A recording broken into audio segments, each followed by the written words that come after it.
Hey guys, how to convert USDT to Euro on Kraken. So hit trade at the bottom right. Press convert. I'm going to exchange one asset to another. Instead of Bitcoin, I'm going to select USDT. So I'm going to press the first option right here, or the first section, first conversion. I'm going to choose Tether USDT. I'm going to switch right here, or I'm going to switch instead of USD or Canadian dollars to euros. Right?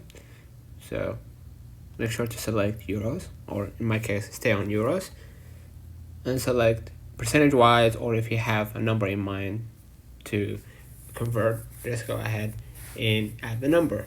And once you add the number, hit continue, and you're going to confirm or review the details. And if you approve, just hit review or convert, basically.